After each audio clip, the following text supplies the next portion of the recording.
Okay, with my remaining shreds of sanity and the last apparently functional microphone that I have in this goddamn house, I'm going to get into a summary of Gideon the Ninth before I give my thoughts on the general and overall story. So, in the star system, there are 9 planets, and some of these people are born with the ability to manipulate Thanergy, which is death energy, or Thalergy, which is life energy. We are first introduced to Gideon when she is making an escape attempt from the 9th house on an illegal shuttle, or at least she is called the illegal shuttle and is counting down to it. And the 17-year-old heir to the 9th house, Harrow Harkononogesmus, offers to free her, but then she pulls a trick of forming a veritable army of skeletons to win this contest that she set up, and drags Gideon off to a meeting. A meeting, by the way, where we learn that Harrow turned her own parents into undead constructs at the tender age of 10, so we know that Harrow has some serious power behind her. At this meeting, we learn that a representative from each of the 9 houses is being called together, along with their cavalier, which we'll get into in a minute, to take part in a trial to become a lictor. The Emperor needs more lictors because most of his original 8 have died, and it is alluded to that these are the people who helped him save or maybe revive humanity. No one knows how exactly to become a lictor, and this is part of the mystery that everybody is unraveling. Cavalier is basically a sworn defender of the necromancer in their house, and Harrow's cavalier refuses to go, so Gideon is trained up in record time to be a cavalier, with much sarcastic complaining. I absolutely love Gideon's internal monologue and her completely inappropriate comments and insults to everyone she comes across in this trial. They arrive at the temple on the first planet, Canaan House, and it is crumbling from disuse. Everywhere you turn, the stone is crumbling, the mechanics are in disrepair, and at the opening ceremony, each cavalier is given a keyring, and there is only one rule: don't open any doors without permission.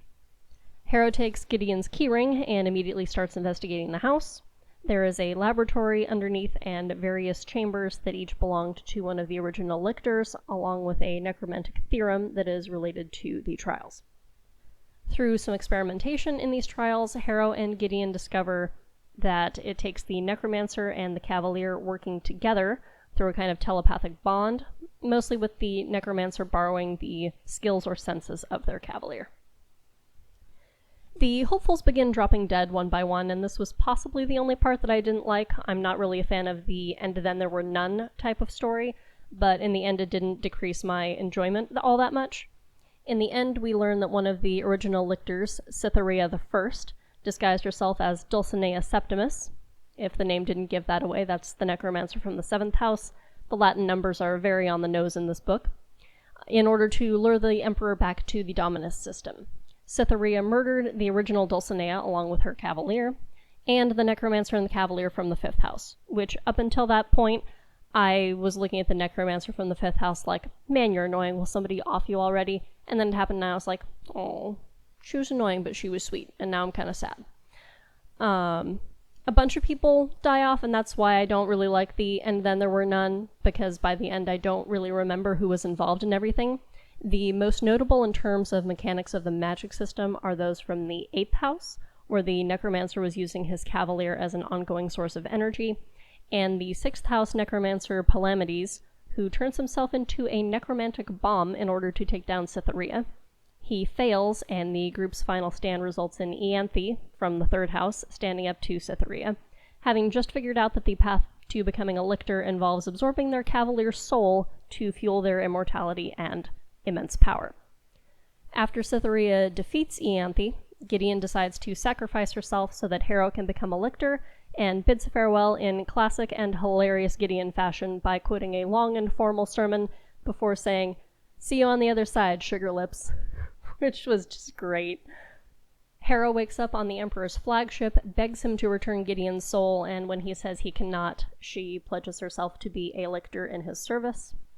So, some thoughts on this. About halfway through, I predicted that the 3rd house, which brought 2 necromancers in violation of everything, they were a set of twins, thought they had something afoot, specifically that the quieter sister Ianthe was the more skilled necromancer, and I was right, because the quiet ones are always more dangerous than the people who are bragging.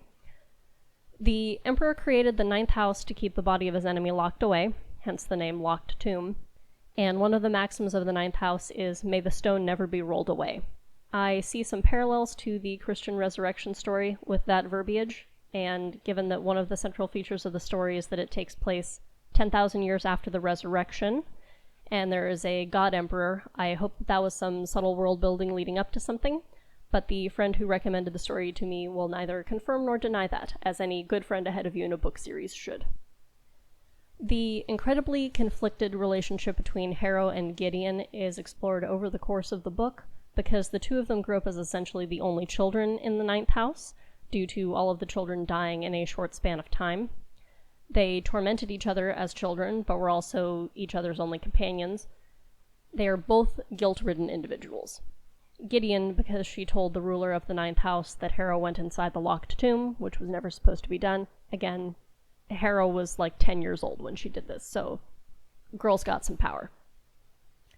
Gideon was just trying to get Harrow in trouble by ratting her out, but the rulers thought that Harrow was about to bring about the apocalypse, and they, along with their cavalier, made the decision that they did not want to live to see that.